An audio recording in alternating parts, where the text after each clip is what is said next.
Hannah, can you say, and this is Gaytriarchs?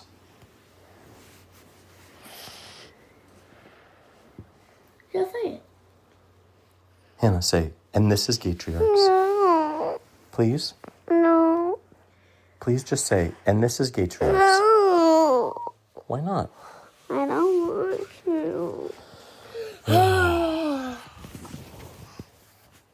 And this is Gaytriarchs.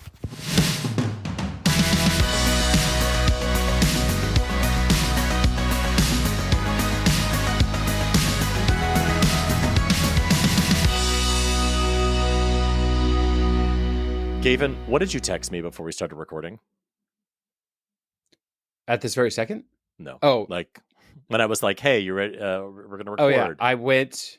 You said, I just went for a run. I just finished a run. I just finished Gavin, a run. Can we do it? You're almost 50. You're running still? It hurt. It all hurt. Believe you're still running.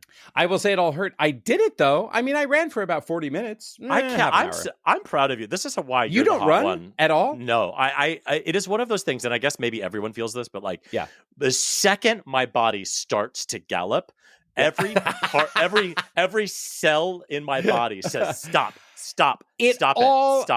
It all feels plodding and awful, I will say. It really does. But I don't know. I mean, I'm able to do it. I don't do it frequently. I mean, I ran marathons 10 years ago.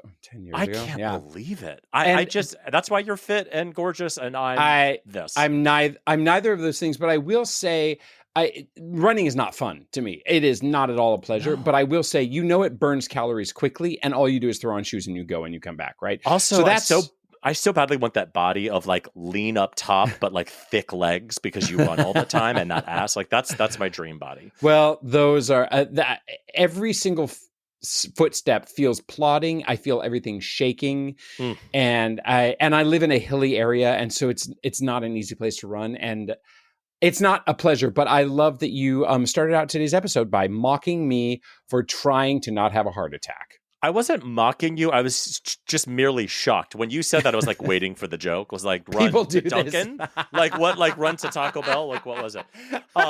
It was a shock. Another shock we got was a listener. My future ex-husband Liam from Scotland. Right. We have talked about him many times. He's one of our favorite listener, and he messaged us and said, "Hello, assholes! For your top 3 Olympic sports, what about diving?"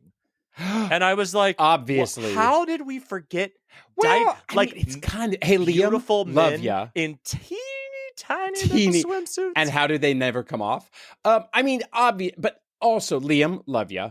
But also, we were kind of trying not to be completely cliche. A little bit. That's true. A little bit. I mean, diving's obvious. It's like obvious, but we should have given at least an honorable mention. Honorable mention, yeah. Okay, so, Liam's sorry, right. future ex-husband, Liam, I apologize. That was a terrible mistake. And terrible oversight. Yeah, but definitely. I mean, Tom Daly is in our feed on the reg, and I mean, I say no more. Yeah. Say no more. He leaves us all speechless. No. If it's not knitting, it's those teeny tiny Speedos that he is not knitting either. So it is. You are staring down the barrel of summertime, right? Are you officially? Summer. You are officially summer now.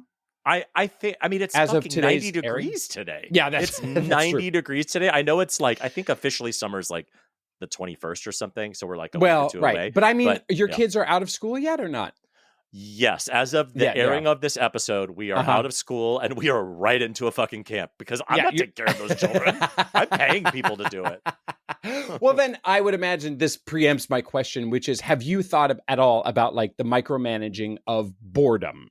I haven't, because Gavin, this is my first summer as a parent in the way you're setting this up, right? Because I've previously all of my kids have been in life daycare, was just summer, so it's just one kind of like continuous loop. But this is the first time, like, oh, he's out of school for a couple of months. What the fuck are you going to do about it? I have never. So this is my first summer, so I don't know. Yeah. Well, so is he in camp almost every single day, or what's your camp schedule? Yeah, I mean, look, God, it's a nightmare. This is a nightmare because my husband and I both work. So it's not like he can just be at home all the time, but like we could adjust if we needed to. But they have camps everywhere, and they're all expensive, and they're all impossible to get into. So we basically chose a camp that is at his old school. And a couple of the weeks we've just not done because we're going on a trip, or he's going to go to a gymnastics camp. But like we're doing camps, basically. We're going right into camps. Yeah. And there's no downtime. There's a week of downtime, 1 week. Where you're traveling, or just like, no, we're going to sit just at here home? and we're just going to, no, my husband is going to be working. I'm just going to be home. I can't wait to record that week. Oh Can we have him come on with us? He can co-host the show. Sure. Yeah, we could have him co-host. He'd be really interesting. He's going to tell you about all the various differences between all the ponies and My Little Pony, and where they come from in Equestria or Manhattan, and all the weird fucking places. It is deep. We and have give you a deep dive on that.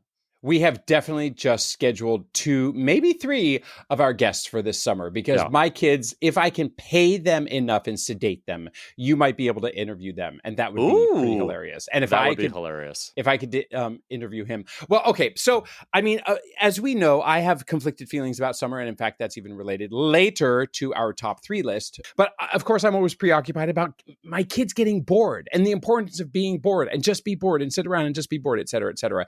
But then that reminds me of, I was just having one of those moments of sipping coffee and staring out the window, I don't know, yesterday, thinking about like, when was it that my kids stopped pretending and stopped going into make-believe land, and have just like completely relied on outside stimulation to keep them from being bored.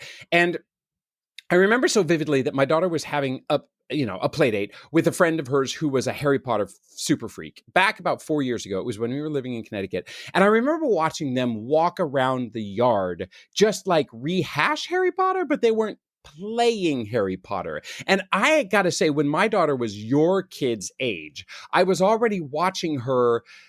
She wasn't exactly in make-believe land. She was setting the scene all the time and deciding what the scenario was and what her character's name was and what her backstory was and this, that, and the other. But she didn't exactly like do the playing. And I wonder, was that a loss of pretending or loss of make-believe? Does your kid go into complete fantasy land? Yeah, but because they're 5 and 3, they're still so young. Where like they have none of the like external, like the world hasn't poisoned them yet, which I'm by the way dreading every day, because I know, because my son is so free, he'll just start dancing in the middle of the aisle of the grocery store because he just hears a cool song, and I know that freedom is going to start to be he's just going to start getting suffocated by the social pressures of being normal. And that's going to break my heart. But no, right now they love playing. They love like making up characters. They love playing store or whatever. So when that goes away, it's going to be sad. They have a yes and relationship when they play. Like, here's a tomato that I'm buying from you, clerk, as we play grocery store. No, they have a no, but relationship. They'll be like, I'm going to serve you French fries. And he'll go, no, but you can make me a milkshake. And then she'll go, no, I'm the server. And he'll go, no. And then they scream at each other. And then I have to intervene. Yeah. I mean, this makes me wonder if we even romanticize what make-believe has been. I mean, I don't even remember necessarily diving into like G.I. Joe land and really having lavish fantasies that I was acting out in the backyard or in my room or anything. And by lavish fantasies, I don't mean G.I. Joe action guy on guy, but no, rather it's when you were telling stories in your yoga at the Parthenon. That's the childhood you remember, right? You know, there was some of that. Anyway. You know, the loss of play and everything kind of ties into this other thing I was thinking about, which is like, this is my first year with a kid in like the regular school system. He's in kindergarten, and previously we've been in daycare. And daycare, I don't know if your daycare had this, but like we had an app, or we had really good communication every day. There's like photos, and there's like, this is when they ate, and this is when we went outside and played, and here's what's going on next week. And so I didn't have to rely on my children telling me what happened during the day.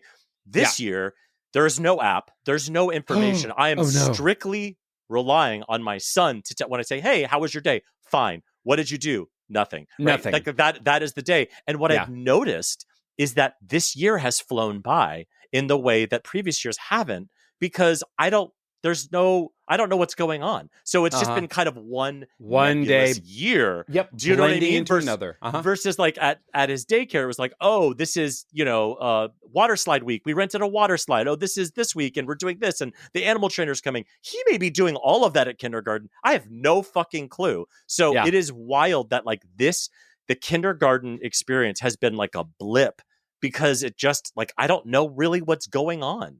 Yeah. You know, I mean, that whole sense of having the constant reports from your teachers that's almost justifying their existence and the expense of what you've just been paying. And it's so exciting. And then you're exactly right. Then suddenly one day just blends into another and suddenly your kid is graduating from 8th grade and you're like, what have you done for the last 6 years? I have absolutely no idea, except for the fact that you're traumatized by the grades apps that you can see on your phone called Power School, at least in our area, where you're able to monitor assignment by assignment your kids' grades, which turns us all into complete freaks because, I mean, you want to talk about helicoptering.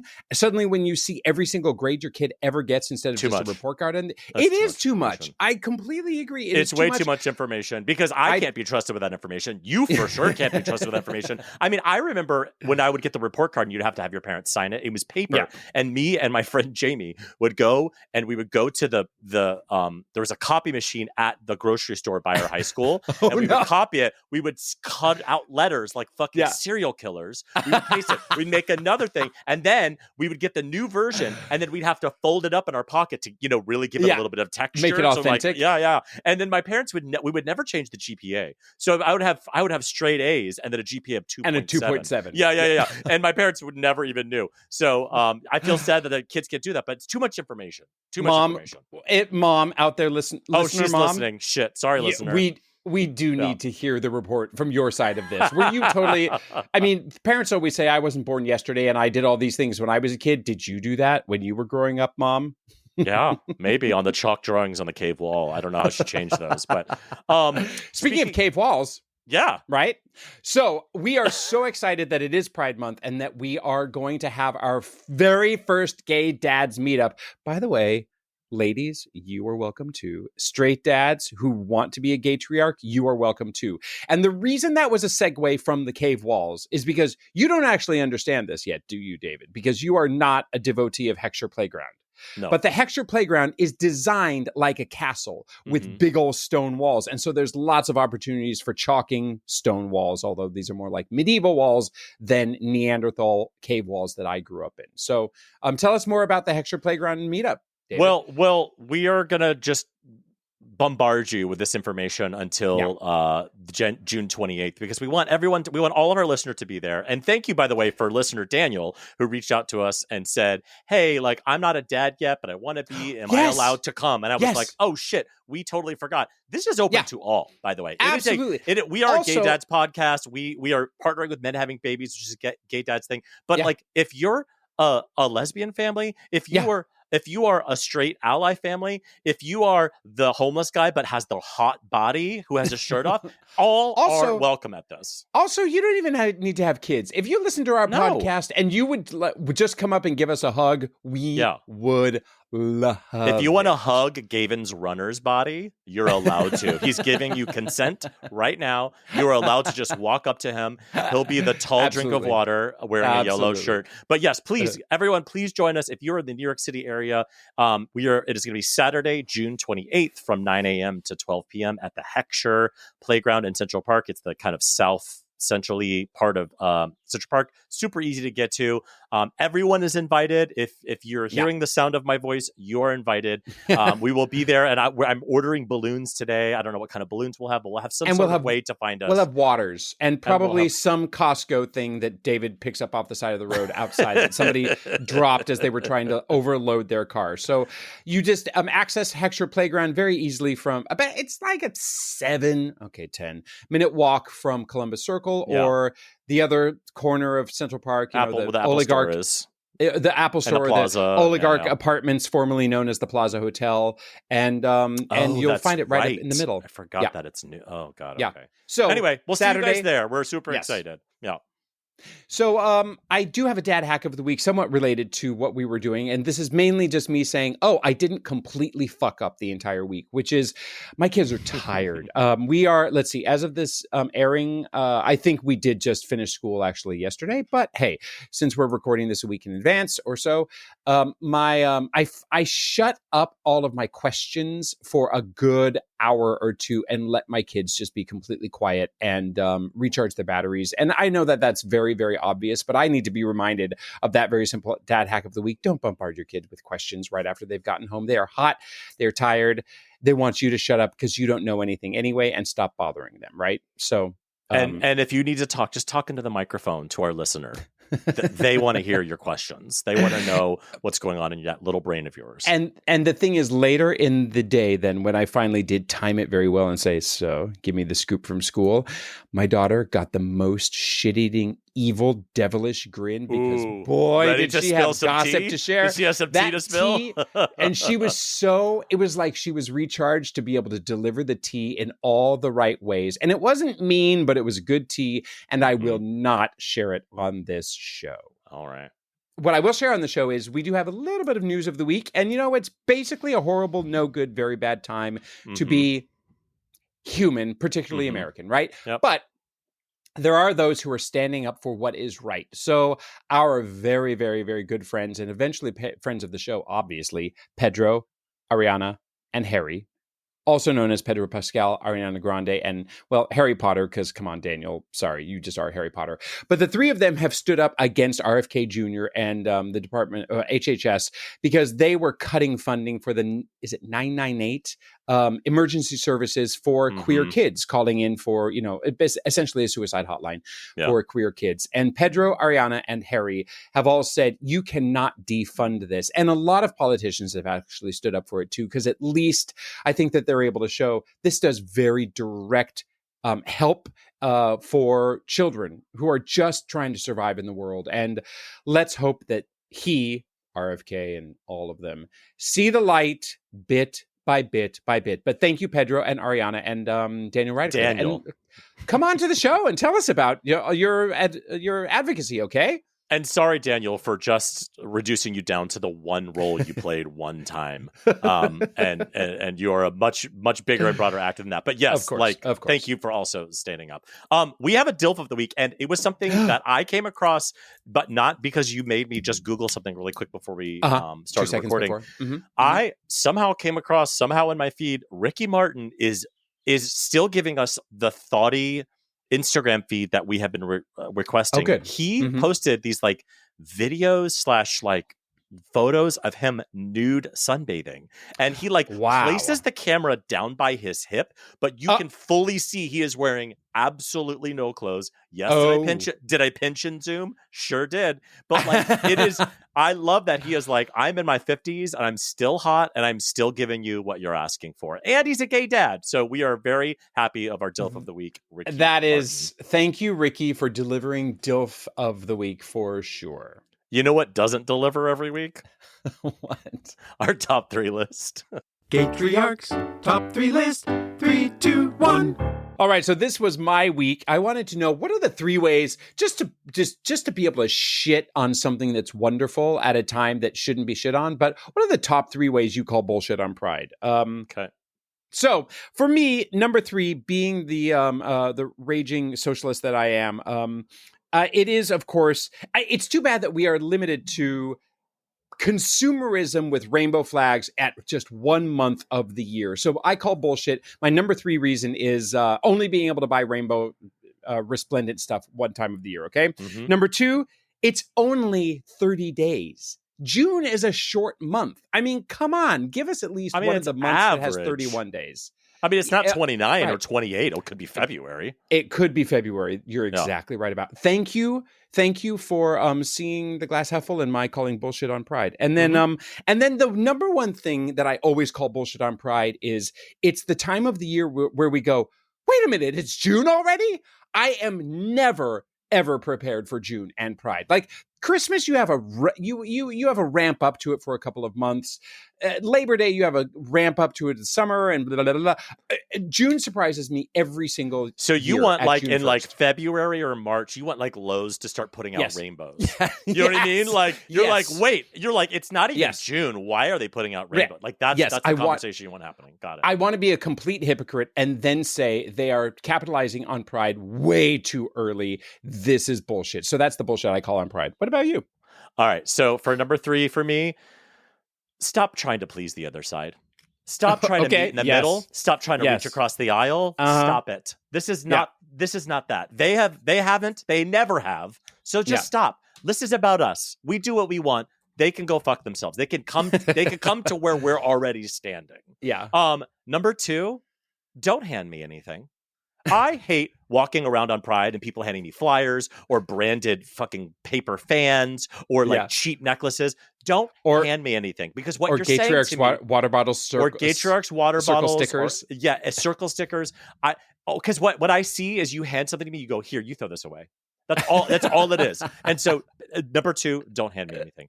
Number 1, I'm an old man. Get off my lawn. I've said this nonstop. There's too many letters. Stop it with it's gays. Stop it. You choose one word. It's going to be queer. We are queer. We are the queer community. We are we are not the LGBTQIA plus spirit. I'm not interested. You did just say it though. 2S LGBTQ plus IA plus. No. Oops, I screwed. You can't even say it. We are as gay as Christmas, Gavin, and we cannot. Your name is Gavin. We cannot even say the letter. So number 1, too many fucking letters. All right. So what? How are we going to rain sunshine across our listener next week? Well, this is a little bit different, but what are the top 3 toys that you disappear before your kids even see them? Excellent. I know right away. Gavin, this week we get double. We get double the dads, double the joy, double the stress, double the exhaustion, double the diapers, double the love, double the dishes. My voice can't go higher than this. Yes. And maybe stop interrupting my intro. I'd appreciate that part. Yes. But more importantly, double the dad jokes. Our guests this week are dads that come from the 2 main pillars of all homosexual careers: higher education and retail. Please welcome to the show, Chad and Michael. Hey guys! Hi, thanks for having us. Yes, I obviously we're starting off with an apology. Gavin is 15 minutes late, and also he interrupted the intro. So we're starting off at Gaytriarchs very strong. But before we dive into anything, we have to ask you what we always ask our guests: how has your son driven you nuts today? Well, first of all, I'm going to put an outlaw on slime. Yes. Slime is clearly should be marketed as an after-school activity. Yes. Our son is 3.5, and this morning he insisted on doing slime before school, which meant that slime was fucking everywhere. Slime was all over the kitchen. Slime was all over his shirt. Slime was all over me, and slime was all over the monster truck that was covered in slime.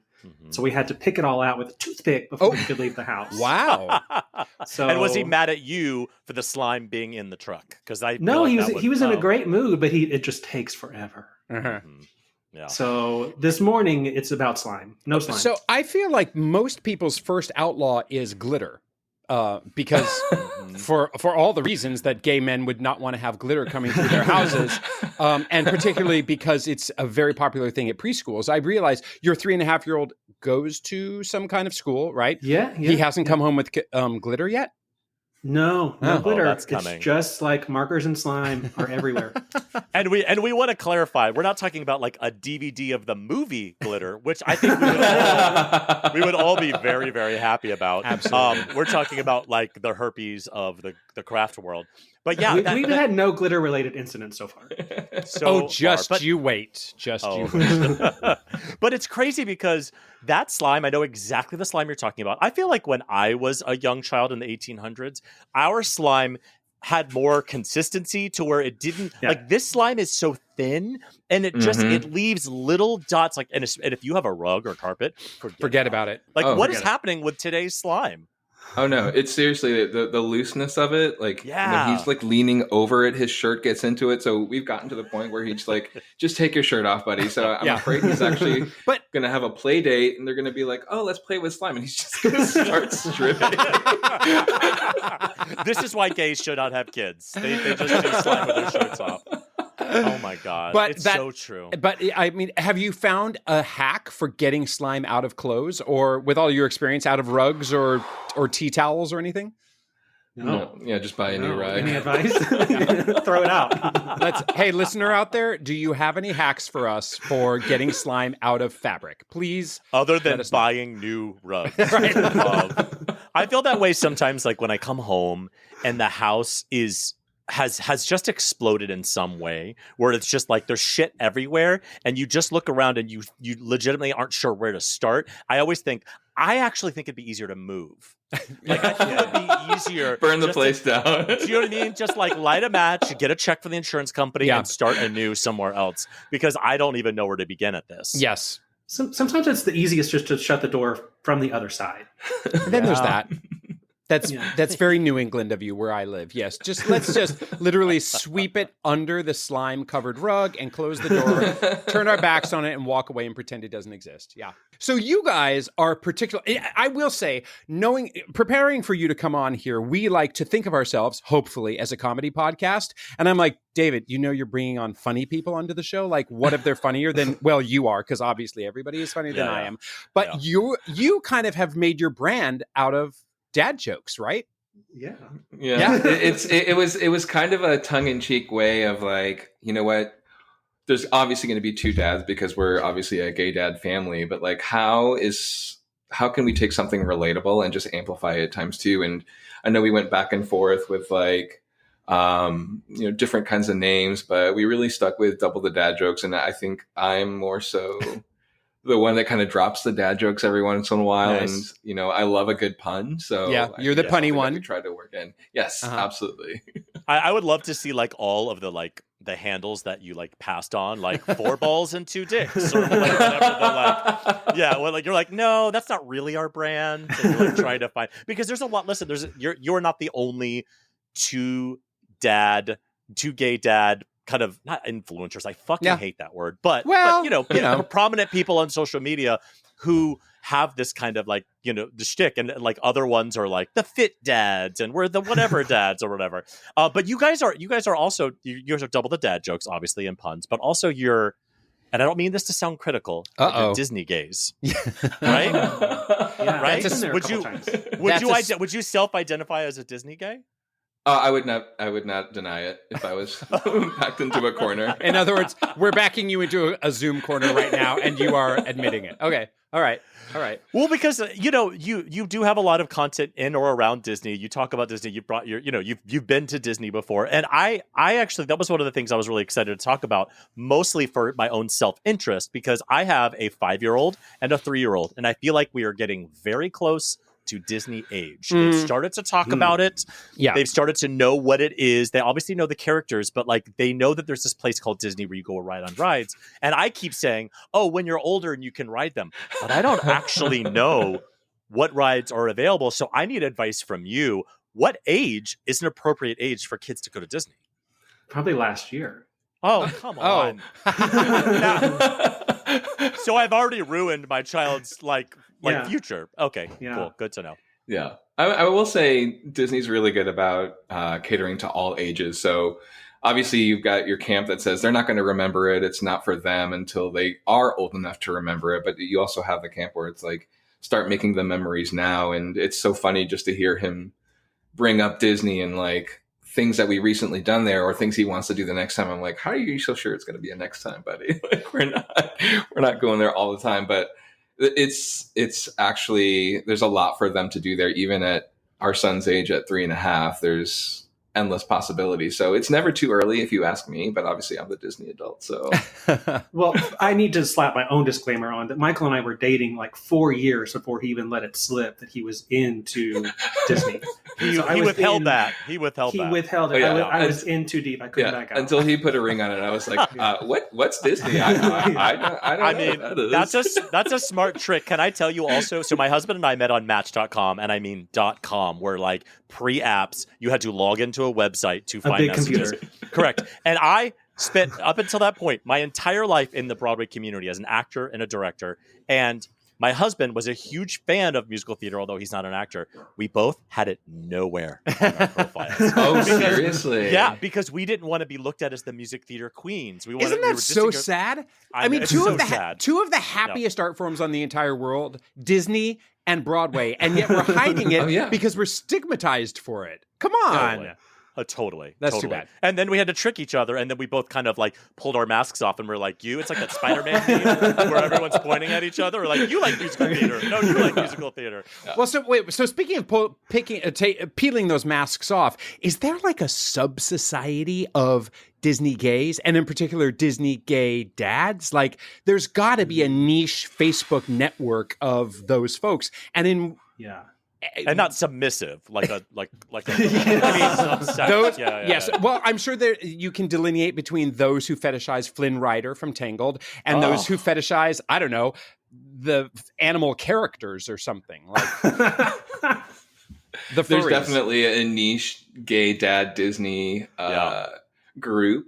I will say, and if you don't follow them currently, there's a DILFs of Disney World or DILFs of Disneyland. Honey. We had the creator as one of our guests, Amber. She was a guest on this show that Shout you clearly out. listened to. Yes, and she spilled all the tea about how she created it and it's like all the best things. It was a totally self-serving vehicle because she thought Disney dads were fucking hot, so she started taking pictures of strange guys and posting them on the internet. Yeah, I have big aspirations of being on it. Okay, I think we've been on it. Oh, have you? I mean, we can we hook might you have up. to check. Oh. Yeah, we might have to check, but it's so funny because now she's basically created an empire where gays are just taking pictures of dads and sending it into her. Yes. Oh, she's created. People just bring her all the content. She just sorts through it. And you know when she was talking to us, she was saying it's not just hot guy at Disney. She's like, it's a very particular look. Yeah. She's like, you got to be mid stride. I like a sporty there's a stroller athleisure. in there. There's always a stroller, usually a baseball cap and some sort of white sneaker. She went into such detail. It was like, babe, you've really thought about this. Oh yeah, there's a formula. She probably isn't capitalizing upon it like she could. But is this just an algorithmic world? Like you're just like liking folks on Instagram, or is there ever a meetup in Fantasyland at the teacups where all of the gays get together and I don't know, circle up and say hi? Gavin is alluding to like the parking lot bathrooms. Totally. Is what he's saying. Yeah, that's not what we mean. There's not a lot of like Disney cruising that I know about. No, it's just implied. Right? No. I think our followers just kind of are wondering, like, are they really gay dad friends, or are they more than that? But to expand on your question, I think the Disney is not so closeted as it was in the beginning of our relationship. I think we've made a circle of gay dads and just inherently, organically talked about how much we love Disney, and then I think the meetups just happen organically. It's meetups like that we plan at a playground or at Disneyland. Disney World. Both. At Disney. Yeah. Great. And it just sounds so expensive. Oh God. It's like, hey Bill, want to meet up for lunch? Yeah, I'll drop $10,000 today. Right? Like I have friends and I have friends that I know who went to Disney for 1 week. It was a family of four, a mom and a dad, and then 2 kids. Family of four. Now they stayed on property, they ate on property, they did all that stuff. They said they spent $30,000. Oh my God, that's a lot. Wow. That is a lot. So that's a lot. How do you guys mitigate that? Yeah. Well, or are you rich? We're not rich. No, but we do have an annual pass. Okay. Big difference. So we go often enough that makes it worth it for us. Totally. And then everyone that we are that's in our Disney circle also has the annual pass. So like when you're walking in the park, it's essentially free. Yeah. Because you've already paid for that. I love gay math. I love gay math so much. Yeah. You're like, well, it's actually free that we're here. So it's totally fine. Yeah. Wait, I jumped the gun. Let's go back a little bit. I want to know more about you guys and also how you became dads. How did you become dads? Oh, yeah. Yeah. So we did it the old-fashioned way. We met in a bar. Love it. Love it. Yeah. Tried and tried. But not a Miller Lite in the bathroom, I would say, afterwards, too. No. Anyway, Carrie Underwood was playing on the jukebox. You got a little sexy. Yeah. We knocked boots. And then we were both living in Tampa, like in 2009. That's when we met at G Bar. Yeah. The best gay bar in the world, I guess. Of course. And then shout out. We eventually moved to Baltimore and met some other potential gay dads who were pursuing adoptions. We like visited an adoption agency, got really overwhelmed with all of the possibilities. We did all of the research for the state departments and got all those big red X's that said, no, you may not adopt as two men. You may not adopt as two men. I will say the one gripe I have that I was so mad is that today's media, they make it seem so easy, right? Like you think that Asian countries just have all these babies to throw around at gay dads, but that's not necessarily the case. First, the adoption agency we went to, they paraded this family. It was a white hetero couple and their 3 beautiful Korean daughters. And like, they made us fall in love with them. And I'm like, oh my gosh, that's just like, Cam and Mitch on Modern Family and all this stuff. And it's so possible. And they open up this world of possibility and your hope is so high. And then once you actually sit down with a counselor and they're like, okay, this country doesn't recognize same-sex marriage, so only one of you can legally adopt, and then you would have to apply for legal guardianship once they come. Like it was just the timeline and the whole process and what countries did what. We were just so defeated. Yeah. Yikes. That's thank you for that perspective. But you kept going. We did, but really, we didn't have to go much further. Like literally 2 days later, a friend of mine from college called me on the phone and said, I am finished having my own family. I've had all of my kids of my own. Would you be interested in me being a surrogate? Wow. It was that fast. Yeah. That's incredible. Like this is not someone we talk to on a daily basis. Like we hung out, you were friends in college and we just. And she knew that you were trying to have a family? No, it was out of the blue. Whoa. Yeah. What? Yeah. Wow. That's amazing. That is wild. Yeah. Okay, and so what happened next? I mean, it's the thing that I've learned. I went through surrogacy twice, so did Gavin. Like, it's not just like okay, now you're pregnant, here's your baby. Like, there's quite a few steps. But so she said that, and did you guys know anything about the process at that point? Nothing. So this was at kind of the beginning or the precipice of the pandemic. So we went to a fertility clinic and kind of masked up and met with a doctor, and really started to understand what the timeline was going to look like. How we were going to even go about this, because our surrogate gave us kind of what timeline she was expecting. And it took us about 18 months in total to select an embryo, to go through kind of the overall process, and then to get pregnant. Yeah, I think we had a lot of real conversations about, using our own, sperm and like who, whether one of us would feel more attached knowing that biologically one was that. And we always knew that we were going to adopt. So to honor, the initial kind of wanting to adopt and knowing that there are loved babies out there. We actually talked to a lesbian couple that turned us on to the fertility clinic, and they said, oh yeah, they have a bunch of embryos stored and you either have to donate them or destroy them or continue to pay for storage. Oh, and wow. essentially we honored our adoption by adopting an embryo, and now wow, how interesting.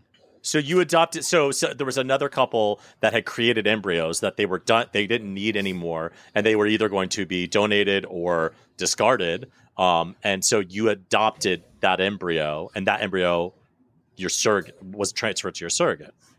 And what's the name of that service that helps match?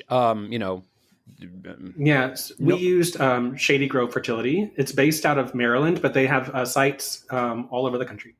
Shady Grove sounds like that retirement home. Absolutely. Yeah. I mean, that is Shady Pines. Shady Right. Pines. Yeah. I mean, it's so Golden Girls, but Very different. So Shady Grove Fertility, though, they help match discarded embryos. I know the words get weird when you're talking about it's hard. How fascinating. I didn't know that existed, but what a great service, honestly. So I guess like once an embryo is created, it has a shelf life, right? Yeah. Once it's graded as whatever those grades are, A or AA or B, it has a shelf life, and that the creation couple has to make a decision at the end of the shelf life to donate or destroy. And so that's a really hard decision. Yeah. Or keep storing it and paying for storage if they want to have more children. How interesting. I mean, it's crazy because like I think every state must be different, or maybe it's every embryologist or whatever. But we had 13 embryos that we created, and then we used 2 of them, which are my 2 children, and so we had 11 left. And we were when they presented us with like, here are your options afterwards. You can pay to store them, you can donate them, you can discard. Again, the words are weird, but you could throw them away. But ours had a third option, which I don't think is always the case, which is you could donate them to scientific research. And this particular, and that to me, for my husband and I, like we lit up when we thought about that, because for maybe, I don't know what the reasons are, egotistical, I don't know what I'm thinking about, but like we didn't want to somebody else them. It was such a weird thing because they were our DNA and like we had our kids, and it just felt really weird. But then we definitely felt weird throwing them away, and this scientific thing was like, oh, it just felt like so magical. We're like, oh, this can help, that's not used, you're not throwing them in the trash, Right. But I don't think that's always the case. So this is a fantastic service, and you were able to use a friend who came forward to be your surrogate carrier, which is amazing. You saved so much money to be able to spend at Disney. I mean, this was so smart.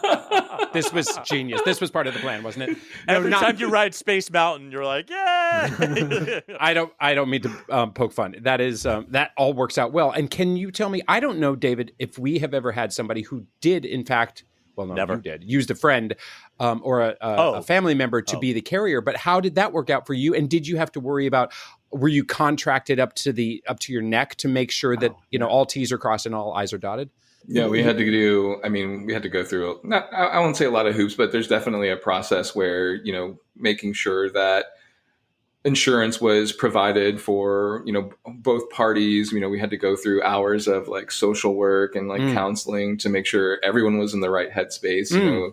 Our surrogate was in the right headspace to be able to carry the baby, but also be willing to give it up, because even though she was carrying it, he became a ward of the state, right, once he was born. So we had to legally adopt him from the state of Florida. So, I mean, there was a lot of hoops and a lot of process, but is the requirement for adoption, because that's new to me, is that because of state rules, or is that because the baby wasn't biologically connected to you? Correct. So he was born in Florida, and we did a pre-planned adoption. This is the most like legal work that we've ever had to do, the most interaction with lawyers.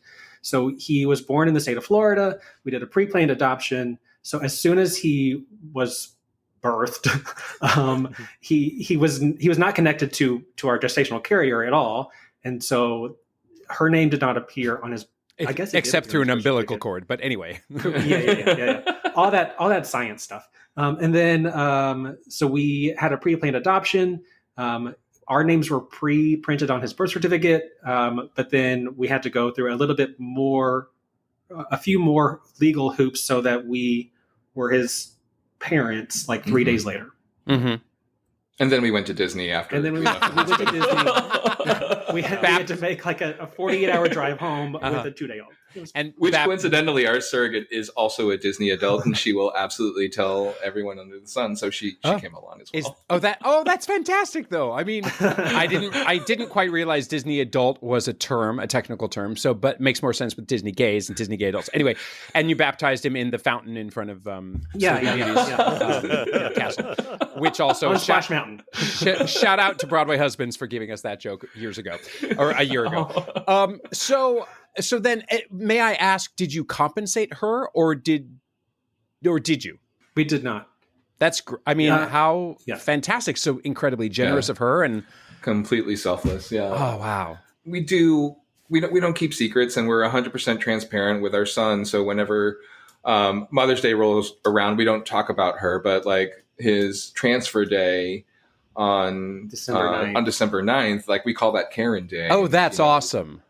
We talk about her, and every time I'm not kidding, she's a Disney adult, and every time we go to Disney and she's in Florida, we make sure to ring her up, and she comes with her entire family. And this last trip that we went on, we were all together, and he knows exactly who she is. Oh, that's great. The great thing about literature these days is that they have something for every issue and every topic. And when he asked, how did you become my dad's? I'm like, well, you remember when Mikey's mom couldn't grow a watermelon in her garden, so a friend grew you're our watermelon, and her garden could grow you. And he's like, oh, cool. I was like, nailed it. Bitch, amazing. Well, it's so funny. Like, I don't know how many like of the kind of gay dad communities you're a part of in like Facebook and Instagram, but one of the most common questions I feel like comes up all the time is like, my son is starting to ask about his mom and why doesn't he have a mom? Does anybody have any books or whatever? And everyone chimes in with the same kind of advice, and it's all really good advice. But the thing that I stand by, and we very much are doing, and I think you guys are doing as well, is like from the get-go, you say all the things out loud. Mm-hmm. So you take the weight out of it. You don't go, oh, well, it's Mother's Day, and I don't, it's like, no. And I my son was in pre-K 4, and I would drop him off, and there was this girl, and Gavin knows this girl I hated, a little girl, a child, a 4-year-old who I just hated. She just annoyed the shit out of me, but she would run up to him. She goes, why doesn't he have a mom? Like very accusatory to me. Mind your own business, Becky. First of all, Becky, you don't even have good hair. Second of all, I hate you. I'm a 45-year-old man who hates a 4-year-old. Yep. But what I would do, because my son, he's hearing this, the whole class is listening, the teacher's listening, and everyone's looking for me to model what is the reaction here. And I would always go, he doesn't have a mom. He has 2 dads. Isn't that cool? And then I would talk to something else. And it would take the wind out of her sails, which was both satisfying as the person who hated her arch enemy. But also, I think it set a tone for the room of like, this is how we talk about this. And, sometimes teachers will come up to me privately a week before Mother's Day, and they'll be like, so we're going to do a craft. Is that okay? What do we do? And I was like, no, we celebrate the moms in our life. We have lots of moms in our life. Right. They have grandmas. Aunt Erin is a mom. Like, we have all of these moms that we're going to give these things to. But from the get-go, we are honest about their journey. And I think taking the weight out and making that story just a normal part of their story, even if none of their friends have gay dads, I think is really imperative. This week, his teacher was like, can you bring in 2 white T-shirts? We're going to tie-dye it for Father's Day. And I was like, he doesn't need to do 2 shirts. We don't need 1,000 fucking shirts around here. I'll bring in 1 shirt for him to make for himself, and you can write whatever you want. Well, I also don't want any of the shit you make at dinner. Let's be honest. Like, the amount of times a blue sheet of paper has been sent home with my daughter's name on it, I was like, I don't want this. You all are so cynical. As a parent of a 12 and a 13-year-old whose kids do not bring me art anymore, I am stunned at how you are just like, burn it all. All right, Gavin, I'm going to start sending you home with a blue sheet of paper with your son's one name piece on of it. copy maker with a mark does not art make. Well said. How has being parents affected you at work? Because you both have actually really interesting jobs. Can you say how that's affected y'all? I will say, and you guys know this, but it's nice to play the parent card when you want to like not be in the office. My son has become the scapegoat for every single time. I was just like, you know what? I don't want to go in today. Oh, our son has a little bit of a cough. So just to play it safe. Yeah. Ricky Bao, does that sound horrible? Luckily, nobody listens to this podcast, so nobody will know at work that you've been scapegoating your child like that. That's the biggest thing I feel like for me, at least, is that because I have to be in office a lot of the time. So I appreciate the flexibility that they do give me, and they're not like, well, you have to be here. So super grateful for that. That's good. It does kind of light a fire under my ass to like get more shit done at work. Mm-hmm. So that way when I'm home, I'm completely present for him. Right. Yeah. I mean, I agree. We do trade off like sick days and stuff, but they don't know at work the cadence by which we're trading. Double dipping for sure.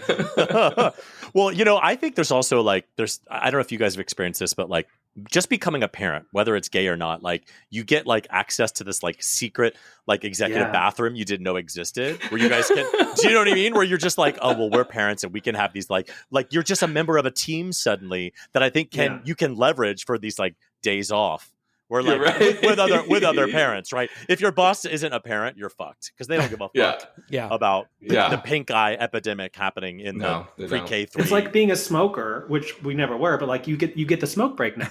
Right. Yeah. You can kind of tell who all the parents are because like at 3:00 there's like this mass exodus of people leaving the building, and you could just see people like, parents.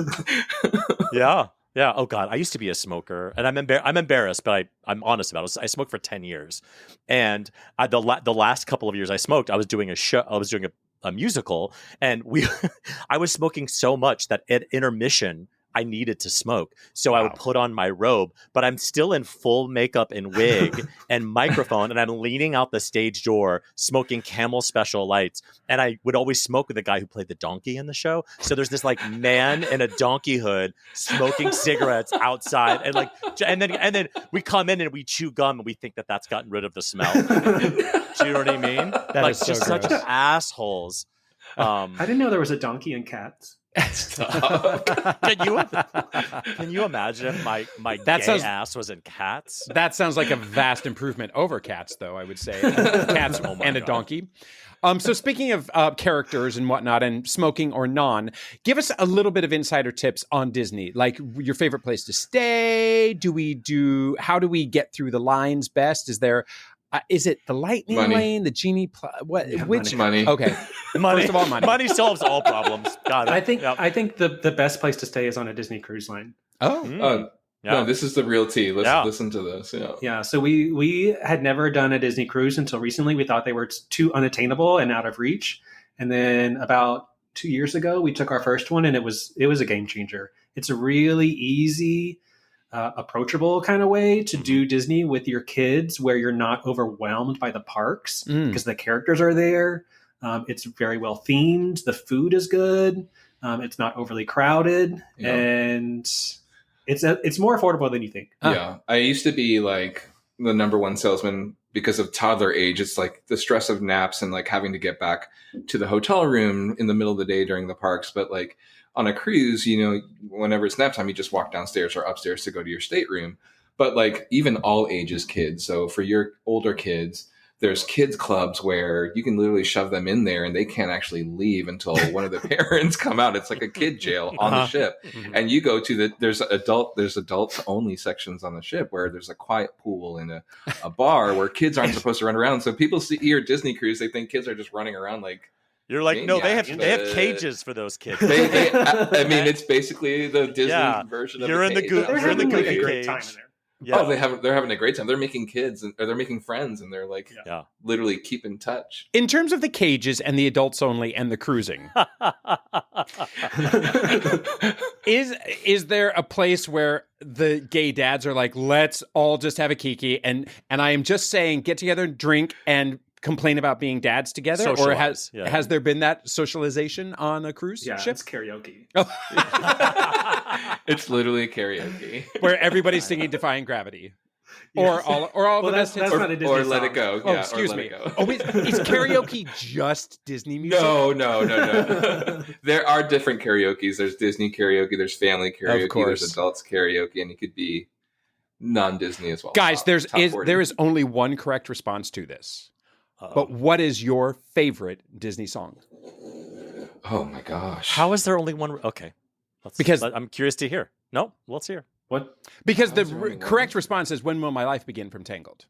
Oh my God! No, not even top absolutely. 10. Gavin, not number even one. top 10. Number one. No, so number one is Little Mermaid. No, God, no. Are you kidding? Under the Sea? No, part of your world. Part of your world. Are you Who invited this guy? I only like those like very fast songs from early '90s, like "Be Our Guest" and "Under the Sea." Okay, all right. Okay. How do you feel about "Human Again"? That's a very controversial topic. The song "Human Again" from Beauty and the Beast that was cut from the movie but put on. That's Broadway Insider. Dude. Okay. I have been, but oh my gosh, I've been stumped as a Disney adult. This is why people don't want to talk to Broadway freaks. Okay, so we're bringing this full circle. There was a song towards the end of the movie called "Human Again" that they all the enchanted objects sang about. Oh man, I can't wait to be human again, and it's just an upbeat song or whatever. They cut it from the film because whatever. But then when they put it on Broadway, they put that song in the Broadway show. Wow, I'm educating the children This is today. so embarrassing. I'm Listen. sorry for him. What is your favorite Disney song, y'all? Okay, in a heartbeat, no hesitation, Eye to Eye from a Goofy movie. Okay, Oh. all Power right. Line. I'll allow that. I'll allow Okay. that. All right. Yeah, I'll allow that. I enjoy a deep cut like that. Other than that, I would say I See the Light. It's such a romantic, like Tangled. Yeah. I See the Light. Zach and Levi, but not right now. Yeah, but I mean, maybe more like bringing it back to Zach Flynn again, or not Flynn Rider. Flynn Rider. Yeah. Flynn Rider.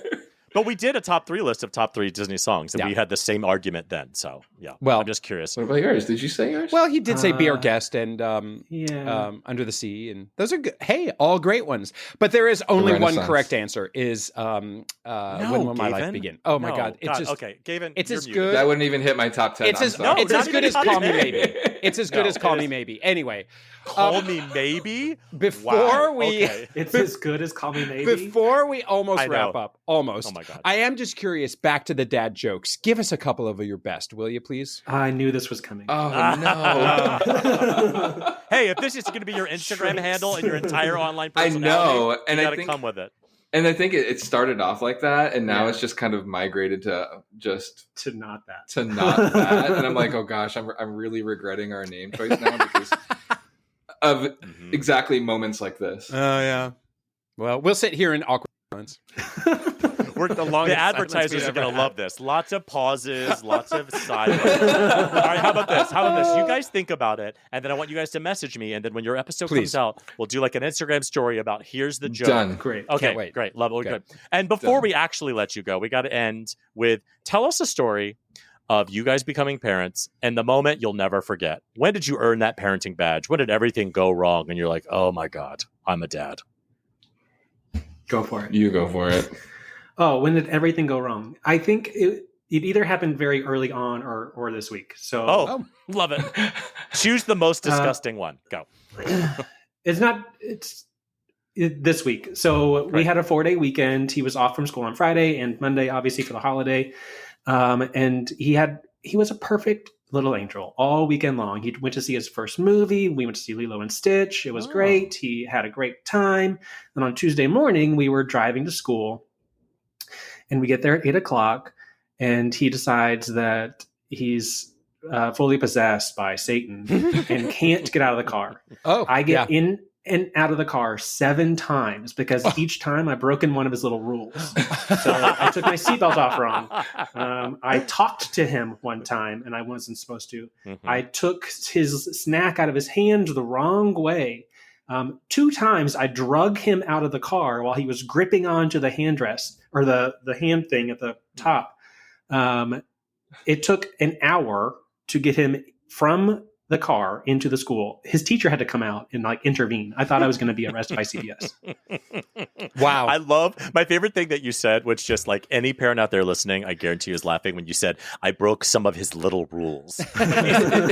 these little rules that he just happened to make up. They just came up with exactly. And he didn't tell us about these rules. These aren't consistent rules. My daughter this Yeah. morning woke up Correct. like on the right side of the bed, and my husband goes, "What is the difference between today and yesterday?" Yesterday she woke up with Satan inside of her, and it was like, yeah, broken these little rules that you just did everything wrong. Yeah. I think for me, there's like little moments where I'm like, oh God, I've become my father. And Yeah. I think most recently, and this is actually pretty kind of endearing, but like he started soccer, and not like soccer where you just run around in a circle and talk about your feelings and talk about colors, but actual like put a jersey on and like kick. I'm sorry. Where is And- this other form of soccer? That you I just want to described? join the other one. Oh yeah, I think wanna it's know that. I think you have to be at least 1 or 1.5, but they're just like blowing bubbles and tossing around That hula hoops, soccer. and I'm like, are we? I mean, we paid for this. Are we ever going to see that wrong? Anyways, most recently he actually started physically playing soccer, kicking a ball, and learning skills and drills, and I just had a moment of reflection because I was in there and I was cheering him on, and all of a sudden stood up and I looked around and I was the only adult on the field. Everyone else was just kind of sitting down. Yeah. And I'm running up and down the sidelines, like clapping my hands and then telling him, "Oh, you'll get him next time, buddy." And I'm like, he's 3.5. Like I have so much time to be a soccer dad Yeah. that like it immediately like just instinctively clicked in. But I think the most recent one was last night during dinner where, being a Disney family, being a musical family, we're always listening to music. We're always singing along. And even to his little shows that he watches, where we've become experts at the theme songs. And when you sing along, it's no surprise that they say stop singing, right? It's not because of my skill. Yeah. It's because they want to hear it themselves. Yeah. But last night during dinner, it wasn't singing. Chad and I were just talking about something while he was eating in his chair. And he said, stop talking. I'm like, why? He's like, because if you're talking, I can't eat. I'm like, well, why can't you eat? Because when you talk, it hurts my ears. I'm like, okay, asshole. Like, why do you have to be so mean? Right. I will literally be singing to like the music, and my son or daughter will be like, "Stop singing!" Oh my god! I was like, I sang on Broadway. People paid me to sing. Classically trained. Classically trained. I have a degree from Florida State University in musical theater. Well, Chad, Michael, thank you so much for demeaning yourself by being on our stupid little podcast. Thank you for being a voice of comedy in the gay parenting world. Obviously, it's very near and dear to Gavin and I's heart to have these full, hilarious lives. And we appreciate you doubling the dad jokes. Everyone out there, follow them. They are at DoubleTheDadJokes. That's correct, right? Yes, and thank you. Thanks, guys. Thank you. Thank you so much for having us. This has been a pleasure. So My Something Great is an app. It is, okay. It's kind of an app. So if you travel at all, you can sign up for something called TSA PreCheck, which allows you to go into a special line and you don't have to take shit out of your bag and you can kind of wear your hoodie. It's much easier. Sure. There's also something called Global Entry, and that is kind of the international version of that, where when you come home and you're going through immigration, you can stand in a long fucking line where they're like, why are you here? What the fuck are you doing? And you feel like you're in trouble. Right. Or you can go through the Global Entry line, is kind of like TSA PreCheck, where it's a little bit of a fast pass. Now, I just recently traveled internationally, and when I came back, the Global Entry now has an app where when you land, you open your app and you click like, I'm here. You answer the questions. Did you bring anything, any plants? Are you smuggling cocaine up your asshole? Whatever it is. Mm-hmm. And you say go or whatever. And then when you go to the Global Entry line, you don't show your ID. You don't show your passport. You don't do anything. You walk up. The guy goes, what's your name? I say, David Vaughn. He goes, great. Continue on. And you just are done. That's how easy it is. Which, if you've ever flown internationally, that immigration line is super fucking annoying. It is awful. And it's long, and you feel like you're in trouble because they're like, what are you doing here? How long are you staying here? You're like, I don't know. Am I in trouble? So the Global Entry app, if you're not paying for Global Entry, I think it's like $100 for 5 years of Global Entry. So do it. And so that's my something great this week. What about you? That level of privilege for your something great. Privilege is something great for sure, David. Privilege is something great. So my something great this week is fishing. My son is really into fishing with his friends. And luckily we live in a place that there's a few options for that. And he is in he's in middle school, and he's in what they call FamCon class. I suppose that's like family economics or something. It's home ec, right? Mm-hmm. And he said, I want to bring in a fish that I caught for extra credit, cooked. Oh God. Is he going to eventually put this on like his Tinder profile with his sunglasses? Like, do you have a January 6th defendant that you're raising? What is going on? That is a worry that we have had. But so far his politics are correct. And based in truth. But anyway, he caught a fish yesterday. And part of my something great is relying on friends, because he was like, he brings me a bucket when I picked him up, and he's a bucket with fish and water in it. I'm like, I'm not taking that in the car. It's going to splash. I drive way too recklessly to be able to have an open bucket with a couple fish in it. Luckily, I called a neighbor who I know is an experienced fisherman, and I'm like, hey, could you clean a fish for me? Because the last time I cleaned a fish, I was younger than my son is. And I have done it. And it is disgusting. But I don't have like sharp knives. Basically, every single knife in our house, that's a problem. Okay, I've turned this something great into way too much. My something great is that my neighbor came to the rescue for my son, whose creativity is such that he wants to bring in breaded, fried bluegills into his class. And talk about immigration reform. And I will report back on how that all went. So anyway, that is our show. If you have any comments, suggestions, or general compliments, you can email us at GaytriarchsPodcast@gmail.com. Or you can DM us on Instagram. We are at GaytriarchsPodcast. On the internet, David is at David FM Vaughn everywhere, and Gavin is at Gavin Lodge on, well, you know, Biden. Please leave us a glowing 5-star review wherever you get your podcasts. Thanks, and we'll descale you next time on another episode of Gaytriarchs.